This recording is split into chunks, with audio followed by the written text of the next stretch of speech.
I feel like there should be a rule in America. They should say you can hate immigrants all you want, but if you do, you don't get to eat their food. Yeah? That's a fair exchange for me. You hate immigrants, no immigrant food. And when I say no immigrant food, I mean no immigrant food, nothing. No Mexican food, no Caribbean food, no Dominican food, no Asian food, nothing. Only potatoes. And I'm not even saying like flavored potatoes. I'm just saying plain potatoes. No spice. Because no immigrants, no spice. Don't ever forget that. Both figuratively and literally, no spice. And I know some people would take that. I know there's some people right now who'd be like, well, you know what, Trevor, take your immigrants, take your spice, and get the hell out of here. You say that now. Because you've never lived a life without spice. But don't ever forget, a life without spice was so hard, that it made white people sail around the world to find it.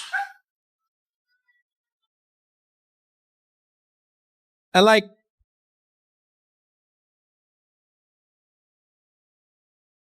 this wasn't regular sailing. This wasn't like a Disney cruise. These people sailed at a time when they believed if you went that way, you would fall off the edge of the earth and die.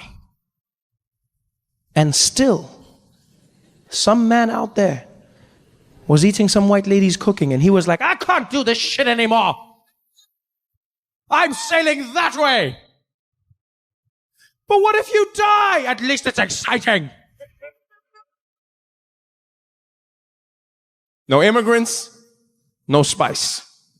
Hey guys, thanks for watching. Make sure to subscribe to my channel so you can win cool prizes. And by prizes, I mean surprise. There's no prizes. It's a free YouTube video, you greedy. Just click the video, man. Why you want free things on free things? Sorry, I know this is weird. This is my tea. I know it looks like a magic lamp, but it's not. It's my tea. I have to drink this as much as possible. So, it's true. This is sort of like my medicine. I have to drink it. Why? Because I lost my voice. But it wasn't like weekend lose your voice. It wasn't like, oh, what a great party. I lost the voice. No. Voice totally gone. What happened was, I was doing shows in New York, right? A whole lot of performances. And then one day, in the middle of a show, my voice disappeared. Out of nowhere. I was talking, and then it's gone.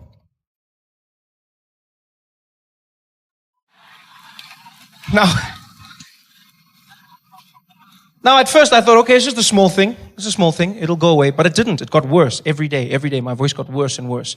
Finally, I ended in New York. I was coming back to South Africa through London. So while I was in London, I met a doctor there. Horrible doctor. Because his advice was, maybe you should just keep quiet, Trevor. Yeah? Maybe you should keep quiet. Keep quiet for a few days. And thereafter, what we should do is speak in a confidential voice. Yes? Speak in a confidential voice. That's what he told me to do, speak in a confidential voice. A confidential voice is basically you speaking very softly, very hum. So basically everywhere you go, you talk like this. You know what I mean? This is what you've got to do. Basically like white people in the office, you just got to find the guys. You're not going to, what's that? No, nothing. We get, yeah, see you guys at the bra. No one does, guys. That's a confidential voice. Now the problem with a confidential voice is that you have to lean in when you speak to people, right? And then two things happen. One, I don't know why, but if you speak softly or if you whisper, people will whisper back to you. I don't know why this happens. I went into a shop. I was trying to buy a computer. This guy comes and says, hey, sir, how you doing? You good, man? Are you good? It's like, yes, I just need to buy some computers, please. You looking at some of those laptops over there? I said, yeah, just some of the MacBooks. Said, yeah, well, over here we got a great range of computers. And what are you doing? Why are you whispering? I'm not whispering. I don't know what you mean. You whispering? Why? It's like I'm injured and now you're limping. What the hell is going on here? The second weird thing that happened was because I was speaking like this, some people thought I was trying to have sex with them. Yeah, it was weird for me at first, and then I realized this actually was happening. The worst incident was when I was visiting friends of mine in Ennerdale, right? And I went to the chicken licking with my boys. We're hanging out. It's a normal day. We're just getting food, you know. We walk up to the counter. The woman's there. She's like, welcome to chicken licking, sir. Can I take your order, please? He said, oh, hi. I would like four pieces of chicken, please. She's like,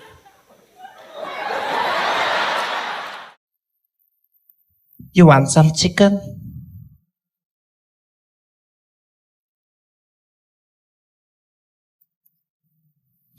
I'm going to give you the breast and the thighs. Now she's chasing me down the street. Do you know how scared I was? Running away, holding my chicken, screaming for help in a confidential voice. Help me, help me, help me.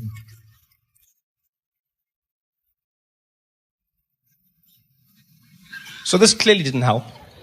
I come back to South Africa and I meet a doctor here, a voice doctor, who happens to be one of the best in the world.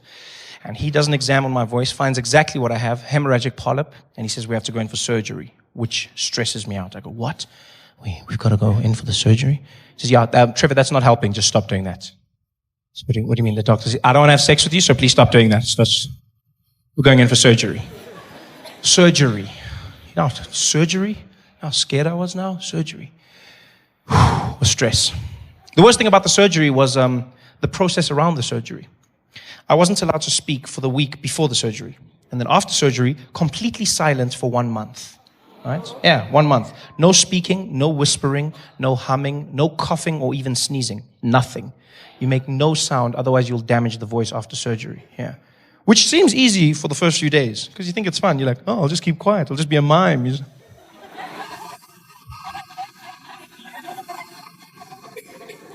Then it gets boring, and then it gets difficult.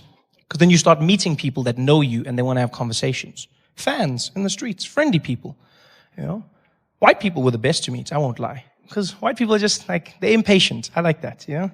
Yeah, white people have no time for anything. I've seen this. White people don't like to wait. They're always in a hurry, always something to do. They just come up to me, they're like, hey, Trevor Noah, right? The comedian. Oh, what, you're not talking? Oh, no voice. All right, cheers, bye.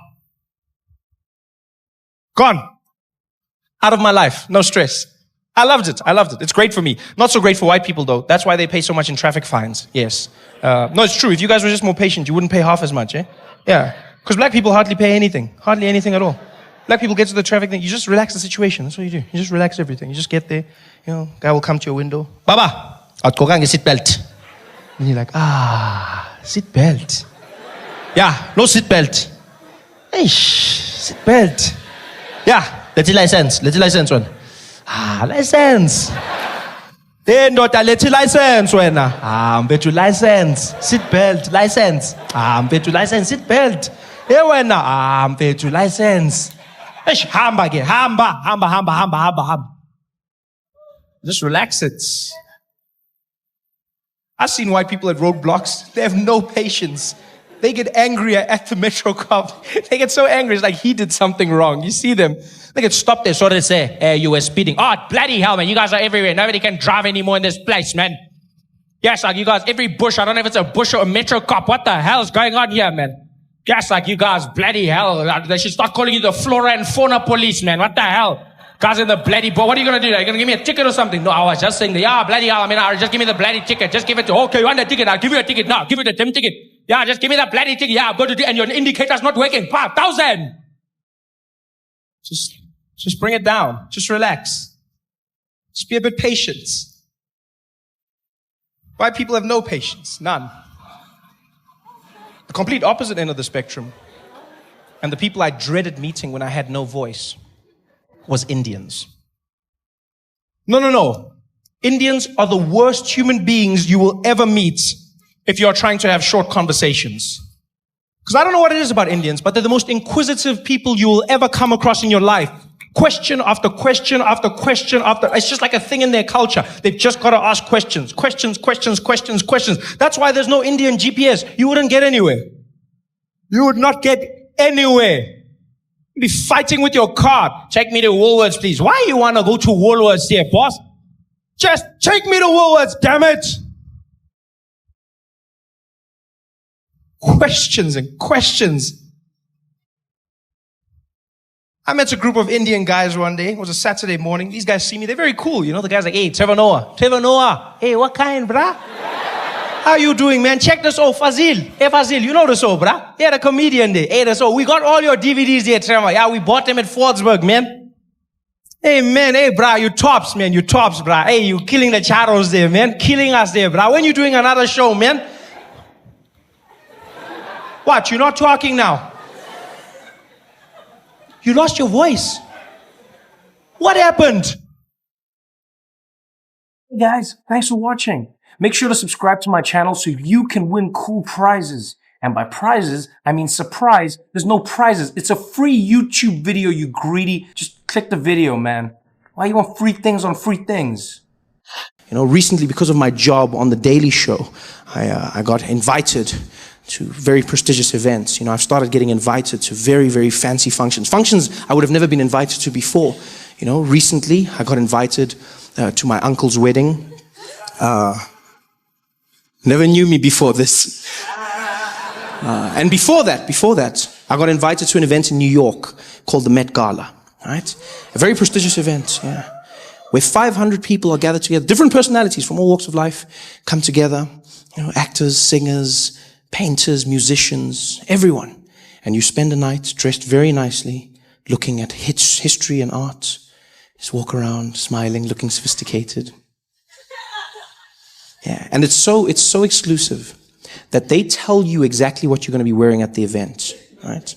So they're not dress code, exactly what you wear. So I got phoned. They said, Trevor, we'd like to invite you to the Met Gala. I was like, wow, okay. And they said, and you will be wearing a Ralph Lauren suit. And I was like, oh, okay, how much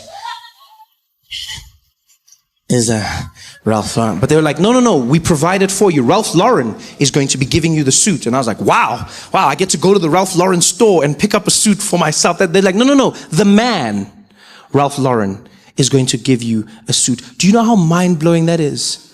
To meet the man whose name is on your clothing. That was just crazy. Like, that's never happened to me. I've never had the opportunity to meet the person whose name is on my clothing. I've never had the chance to say, pleasure to meet you, Mr. Price. Like,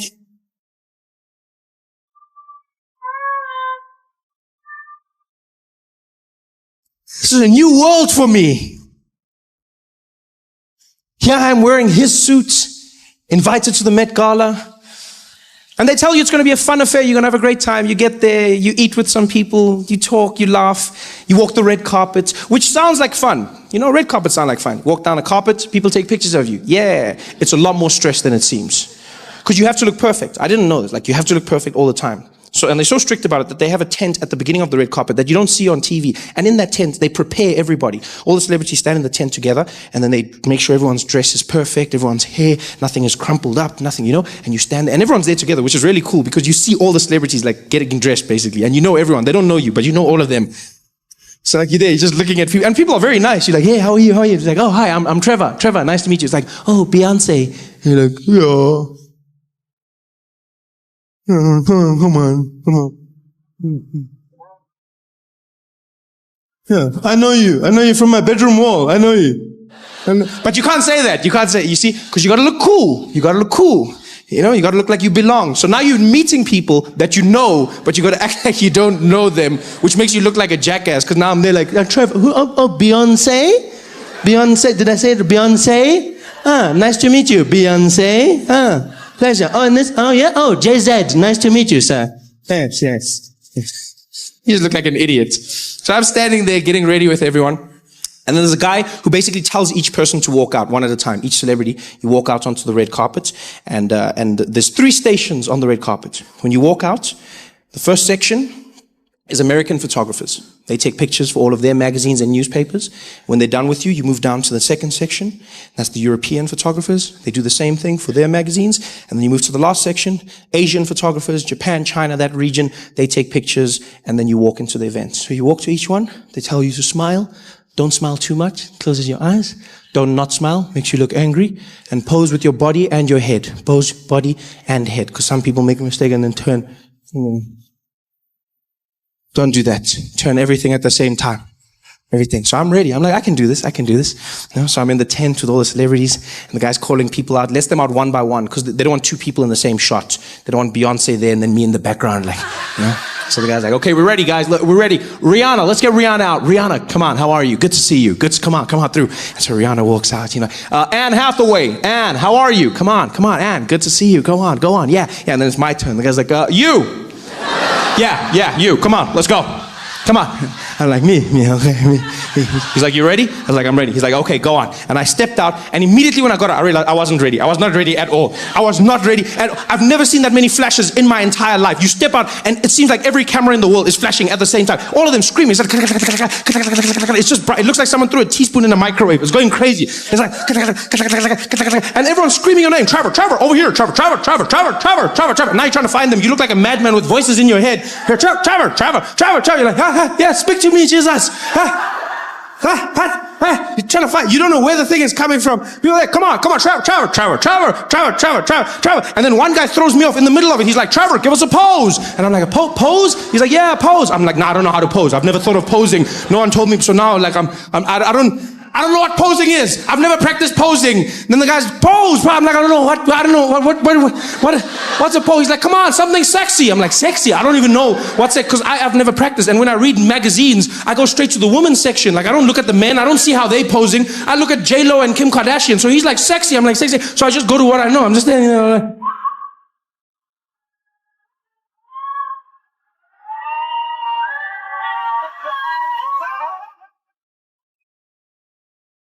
I was like, what the hell? Okay, stop that. Okay, that's good. Okay, go on. Good job. I was like, okay, that was stressful. So I moved down to the European section. You know, I'm getting there. I'm still stressed. The bright lights have got my eyes going. The next guys are there like, okay, Trevor, are you ready? I'm like, I'm ready. He's like, okay, all right, over here, Trevor. Some guys didn't know my name though. I could hear that. Because one guy said Trevor, another guy said Trevor, then other guys were just like, Trevor.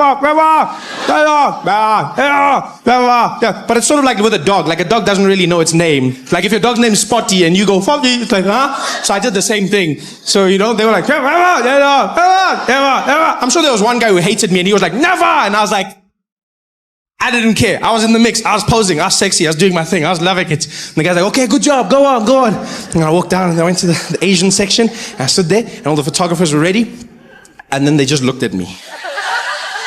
It was, I don't think you guys, like, it was the weirdest, because it was like flashing, snapping, flashing, screaming, flashing, snapping, screaming, flashing, snapping, silence. I got there and they just looked at me. And then they looked at each other and they looked back at me. They looked at me the way you look at food that's just arrived at your table, but no one has ordered it. That's the way they looked at me. Like they were waiting for the menu, like for the waiter to come and be like, sorry, we didn't order. Did you order?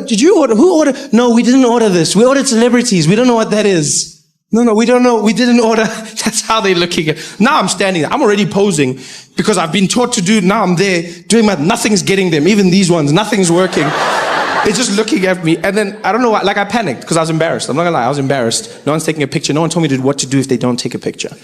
So instead of just walking away, I started making the sounds with my mouth. Just a defense mechanism, I guess. So I panicked. And then in the silence, I was just like, Trevor.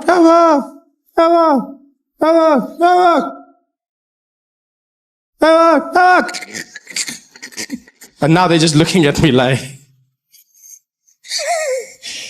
Trevor, good job. And I was like, man. Hey there, thanks for watching. Now, all I need you to do is click on that little circle on your screen. Yeah, that one. Oh, yeah, just like that. Hold on. Yeah, click. Nice. This is so amazing. So many of you here to see me, huh? I feel like Meghan Markle. This is dope. That was like the most amazing experience. I didn't know that the royal wedding was going to be this weekend. I didn't know it was going to be today. I planned my show long before them. I knew that I loved you before he knew. That's what I'm saying. I planned our big day long before they planned theirs. And then now everyone was like, oh, you're going to London. Are you going for the royal wedding? Are you here for the royal wedding? Are you here for the royal wedding? It's quite an event, I have to say. Like everything, everyone is watching everything about you. all the stories people would talk about, because you're watching it all over the world. They're like, yes, Meghan Markle. Yes, she isn't the typical royal. Yes. She isn't the typical royal. What we mean is, yes, typical royal. She comes from an unconventional family. Yes, very different family. And I was like, yeah, man, she does. She comes from an unconventional family. Just like Harry, same thing. Come on. It's true, same thing. And they look good together. It's beautiful. Everyone was stressed out about it. Meghan Markle's family was in the tabloids, the Daily Mail, trying to destroy their lives. Man, when the Daily Mail comes after you, they do not mess around. They will find that one uncle in your family who's an alcoholic and shits his pants. Meet Trevor's Uncle Bobby. I didn't even know I had an Uncle Bobby. Well, now you do, and he shits his pants. And they'll always find a way to try and link it to you like it's your fault. They'll be like, Meghan Markle's uncle's son, Donnie, didn't pay his bills. She doesn't even know him. Doesn't matter. It shows that her family is unconventional. I'm not gonna lie, I was glad that it was the white side of Meghan families that was, I'm not gonna lie. We could not handle that as black people. That is the last thing we needed. Can you imagine if that was the black side of the family? Really? If Meghan's dad was on TV and he was like, oh no, I'm not coming to their wedding. No. Here we see Meghan's father posing for photo. You caught me again. Oh no, you have caught me. Black people would have never, because that's the hard thing about being a minority, whether you're black, whether you're whether you're Arabic, whatever it is. Like if you're a minority, if you have a certain skin tone, you know that every action you commit, like taints your whole, your family, it taints your everything. White people are individuals. That's white people. That's like the best thing in the world. And that's what white privilege means to me. You're an individual. Let's look at Dave. He is excellent. He's a mass murderer. As Trevor, if I killed half of you tonight, they'd be like, those mixed breeds. I take everyone down with me. So much stress. So I was glad. Like her mom was there. She was all, fly, looking beautiful as well. The wedding went off without a hitch. And my favorite thing was how the British media talked about how black the event was. And I understand it. Here's the thing. This is like one of those things where I understand, like they want to talk about it because you're not used to having like a black wedding, right? But so like everyone today, I had like CNN contacted me and they're like, Trevor, would you mind speaking about the wedding and really all the black performers? There was a black cellist and there was a black choir and a black pastor. How do you feel? Black? I don't know how I'm supposed to feel. How do you respond to that question? How do you feel about, I don't know how I feel, it's a wedding. I don't know, what do you want me to say? That's a normal wedding. I wasn't watching that wedding being like, whoa, there's black. So much blackness, another one. It's a wedding. What do you want me to say? It's people. And also, like, I feel like people go too far. Like, that's where you realize that there's not enough like diversity in your world, is if you think that made it a black wedding. Let me tell you something, a black cellist has canceled itself out. If you have a black person playing the cello, it's safe to say that you've canceled out the blackness of that event. That's the safest way to introduce blackness into your family. Daddy, I'm dating a black man. What? He plays the cello. All right, bring him in. Even white people think a cello is white. When you walk in with a cello, white people also like, well, what the hell is that, man? It's like black wedding. It wasn't a black, it was just a wedding. It was a beautiful, beautiful wedding. If it was a real black wedding, it wouldn't have ended. That's a real black wedding. It would never end. If it was a real black wedding, Prince's Nigerian uncle, he would have found like Harry's Nigerian uncle, he would have been in the carriage with them. I'm not paying for this carriage. I'm not riding in it, huh? You want to ride alone, Harry? You want to drive alone? Let me tell you something, huh? Let me tell you something. We are all getting in this carriage, eh? Every single one of us. Adimo, get in the carriage. There's space for everybody. Don't be like that, Harry, huh? This is your family's day. This is not just your day, huh? When you were a little boy, who was there for you, huh? Who was there? That I was here, eh? I was there. Uncle Adebayo was there for you, Harry. Don't be like that, huh? Don't be like that. Huh? Where do you think you got your bow spot from, huh? Where do you think you got that from? That's a black wedding. This was just a wedding that included black people. That's all it was. And it was beautiful. It was beautiful to see all the celebrities showing up, all the famous people. They sang God Sing the... I never noticed that when they sing God Save the Queen doesn't sing. Which I understand. I mean, I feel like that would be a little bit weird. Like, she knows. Like, which is... Like, that's what I like about the Queen. I'm not gonna front. Like, she has a gangster vibe about her. Like, she's gotten to that point where she's like, yeah, I'm the Queen, I'm over it, let's keep it moving.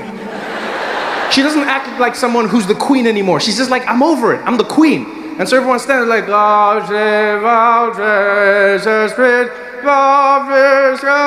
she's like, yeah, I know, save me, I know. I'm not gonna sing it for myself. Come be like, save me, oh, save me. She's like, I don't need you assholes to save me.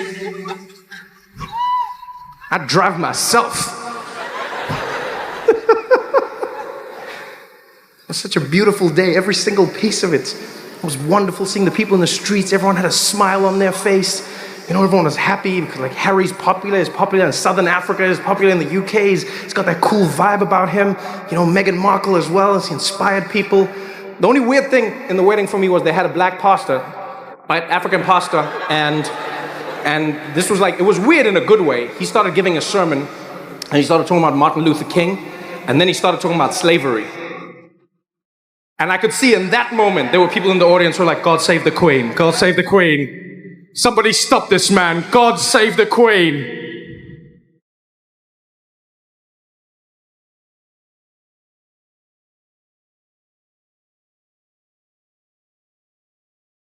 Man, this is fun. I'm loving this. No sports. People just come to the show fresh. I like that. I hate it when people come after sports. I have to hope that your team has won. It's just too much pressure on me, you know? Last week, the Springboks lost. People came to the show. They were grumpy. This was like a row of Afrikaans guys the whole time just looking at me like... It's like I was the ref. They're just sitting there in their Springbok tops, all of them. I mean, it could have been the team. I don't really know. I don't... No, because I don't know what they look like. I only know a few guys. Could have been them. They're super angry. Afrikaans people get angry when the Springboks lose, eh? Bloody ref. The ref robbed us. A stupid ref. Bloody guy giving out yellow cards like it's bloody Christmas here, man.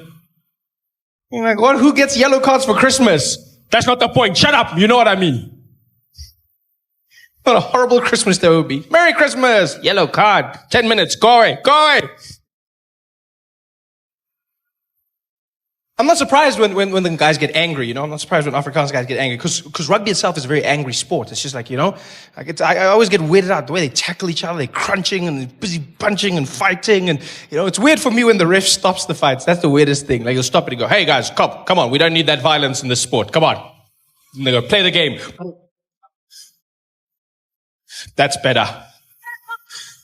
People walk off the field bleeding, bruised. One guy came back on with a bandage.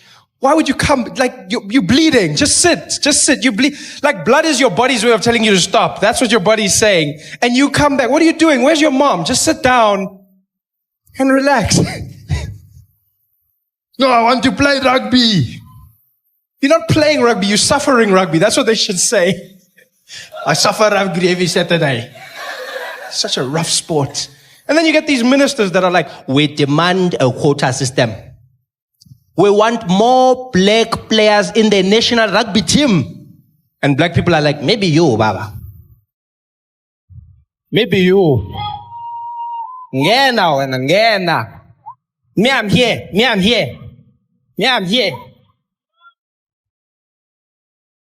Quota system. It's tough. People get angry when the Springboks, they don't even need to lose a lot. One game and people get depressed, you know. They're like an A student that gets a B and people are worried, you know. Whereas when Bafana loses, no one really cares.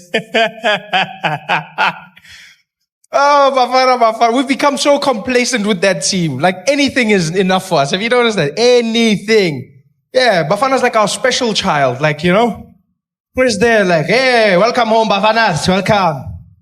What happened? What happened? Oh, you got a D. Well done, boy. Well done, boy. Got a D, eh? Hey, at least you finished the test this time. Well done, Bafanas. Bafana, that's what they do. They lose or they draw. They don't win. No. Drawing is a win for us. Yes, we drew. They lose. Although they won their last qualifying match against Botswana. That was a good thing, yes. Bafana beat Botswana. Yes, the great footballing nation that is Botswana. Destroyed them. 2-1. They won't mess with us again. I'm glad Bafana won. I'm glad, you know. It was a weird match, though. We were in Durban when the match was being played.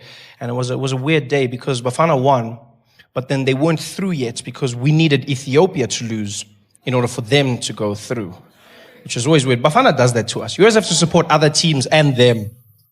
It's so much stress. Now you're there. Come on, Gabon! And so Bafana won, but the people in the stadium didn't know the other results. So they were happy. They were cheering. They thought we're going to Brazil. People were happy. The guy in the stadium, well done, Bafana. People were, yeah. Unfortunately, Ethiopia has qualified for the Brazil World Cup. It was the first time in my life I heard a depressed and confused vuvuzela, eh? Sounded like an animal dying in a corner somewhere. Because 1 minute it was confident, it was there like...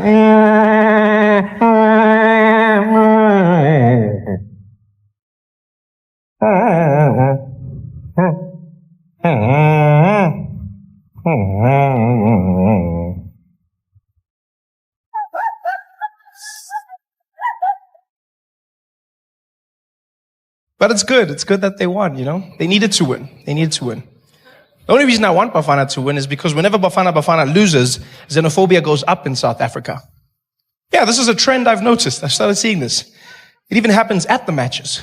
Zambia played against Bafana, beat them, and then when the Zambian team was leaving the stadium, the Bafana fans started throwing stones at the Zambian bus. Yeah, throwing stones, thousands of fans. Could have hurt the people badly. I don't know why they weren't throwing at Bafana, because they didn't win. But they were throwing at the Zambians. Could have hurt them. Nobody was hurt though, luckily. Yeah, because it was Bafana fans, so the stones were just like... Just couldn't hit the targets.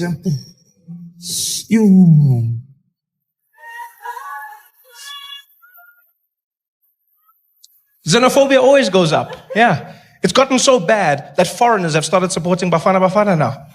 You go to the matches and you'll see giant guys in skinny Bafana shirts shouting, Jabalala! Jabala, can I go pass that ball for him? Pass that ball for that man. That's it, Nigeria gonna take that ball. You cannot shoot that one. Why don't shoot for that man, huh? Why don't shoot for him? You're like, yo, man, you're Nigerian. Support Nigeria. It's like, I support my life, huh? Don't worry about me. I support my life. And I gotta store that thing for you. Oh, kuna.